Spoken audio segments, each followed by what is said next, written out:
Hello everyone! My name is Grace Wilson, and I am a park guide at Lewis and Clark National Historic Trail here in Omaha, Nebraska.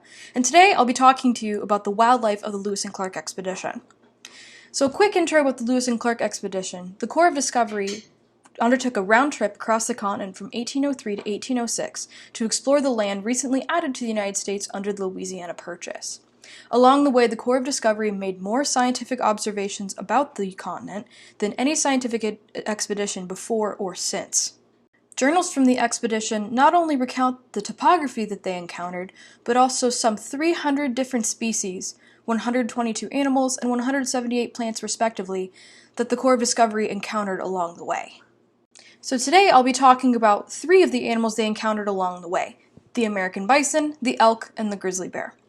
All 3 of these animals used to have a vast historic range all over the United States, including here in the Great Plains, which is odd because typically you don't think of grizzly bears living in the state of Nebraska, but they were here. Researchers have designated these 3 animals as important because of the prevalence that they show in the journals. They either showed up multiple times in the journals or had long, lengthy descriptions written about them. A sad fact about these 3 animals is that by the end of the 19th century, none of them could be found on the Great Plains anymore. As settlers moved west from the East Coast, animals were pushed west ahead of them. So a few questions before we get started with my program today. Have you ever seen any of these animals in your national parks? Why do you think these animals are disappearing? What can we do to help these animals? And finally, what would our wild spaces in the U.S. look like without them?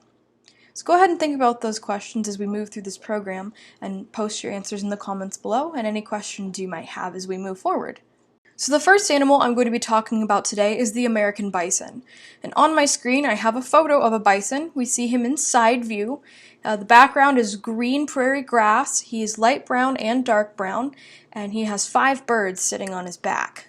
One of the many journal entries on bison from the Corps of Discovery describes encountering a herd of about 500 bison on the mouth of the Niobrara River in present-day Knox County, Nebraska. Historically, the bison's range was vast all over North America, from western Pennsylvania to Washington and Nevada, from northern Mexico to the southern provinces of Canada. Bison were extremely useful animals, both for the Corps of Discovery and the indigenous communities that they interacted with along the way. No part of the bison was ever wasted. The meat, obviously, was for sustenance, but skins could be made into clothing, boats, bags, different things like that, and even so far as using the bladders as water jugs. Some facts about the bison. The bison was declared the U.S. national mammal in 2016. Bull bison weigh around 2,000 pounds and stand about 6 feet tall at the shoulder, while cows are a little smaller at 1,000 pounds and 5 feet tall at the shoulder.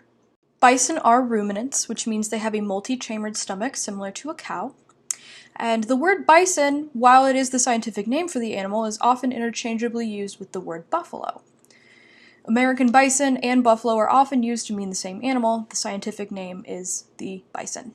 There are 2 types of bison in the U.S., the plains bison and the woods bison, with the woods bison being a little bit taller and a little bit of a different shape. Bison can run up to 35 miles an hour, which is another reason to give these animals plenty of space when you encounter them. And finally, bison have very, very poor eyesight, but can hear and smell very well. The next animal I'll be talking about is the elk. And here on my screen I have a photo of an elk. It is a bull elk. He's facing the camera. His background is dried out brush and shrubs and trees. He is dark brown on the neck and face and legs, light brown in the body, and he has big antlers. Journal entries from the Corps of Discovery describe seeing elk about 70 miles north of present-day St. Joseph, Missouri. And by the end of the 1800s, elk were no longer found on the Great Plains. Some fun facts about the elk. A bull elk's antlers can grow up to 1 inch a day, and this growth is actually influenced by sunlight. Sunlight encourages testosterone production in the bull, which causes his antlers to grow. By the time the antlers are done growing for the season, they can weigh up to 40 pounds. The North American elk is one of the largest deer species on the planet, weighing on average 700 pounds. A mature bull elk can run up to 40 miles an hour, which sticks with our theme of very fast wild animals, and elk can jump 8 feet vertically. Finally, the last animal we'll be talking about today is perhaps one of the most famous in the Lewis and Clark journals, the grizzly bear. So here on my screen, I have a photo of a grizzly bear. We see the side photo of the bear is looking at the camera. He's brown all over with branches partly obscuring the view and a background of green tree leaves. One of the most notable encounters in the Corps of Discovery's journals is Meriwether Lewis's run-in with a bear while out hunting alone. One evening, he decided to make camp and shot a bison for himself for supper, and upon watching it fall, found that a grizzly bear was rushing him. He raised his gun to fire, and when he pulled the trigger, found that he hadn't reloaded it and had no choice but to run. Having nowhere else to run, Meriwether Lewis ran into the water of a nearby river where the bear continued to give chase, but fortunately got away. The original historic range of the grizzly bear included much of the Great Plains, reaching as far as western Iowa and Missouri. Today, they mostly live in the northwestern United States in a much smaller range. Some facts about the grizzly bear. The grizzly bear is the official state animal of the state of Montana and features prominently on the California state flag. Grizzly bears can run up to 35 miles an hour, another good reason to always be bear aware. Grizzly bears can come in any kind of color, ranging from cream to black. And finally, Lewis and Clark actually coined the term grizzly bear.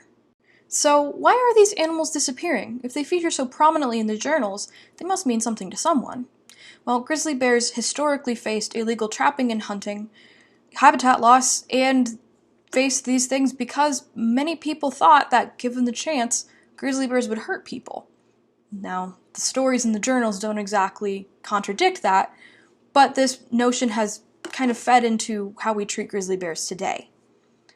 Bison are probably the most famous case, with habitat loss, non-indigenous actors hunting them for profit, and also intentionally destroying bison herds that indigenous communities relied upon for sustenance. Finally, elk face large-scale habitat destruction and increased predation by large predators such as mountain lions and wolves. So what can be done to help these animals? Well, education about predators such as the grizzly bear that are deemed a nuisance or a danger is very important to understanding how these animals live and interact with humans and other animals in the environment, so that we can understand how we can stay out of their way and keep them happy and healthy. Supporting organizations that do work in conservation and preservation is also very important. These individuals are on the front lines making sure that these lands and these animals are kept happy and healthy for future generations to enjoy. Finally, when visiting spaces where these animals live, such as state or national parks, it's very important to leave them alone. It's these animals' world and we're living in it, and when humans interact with these animals, it can lead to problems. They can become nuisance animals, stealing things from humans, and even go so far as to become aggressive and hurt humans. This is bad for, obviously, both the health of the animal, the people involved, and people who might interact with these animals in the future. This includes hand-feeding animals. Hand-feeding animals is the fastest way to encourage these behaviors in animals, and obviously, as I said, very bad for everyone involved. So thank you for coming to my program today. Thank you for listening. Hopefully you enjoyed it and learned a lot about the wildlife of the Lewis and Clark expedition. If you have any questions or comments, please post them in the comments below and we'll get back to them as soon as we can. Have a great rest of your day.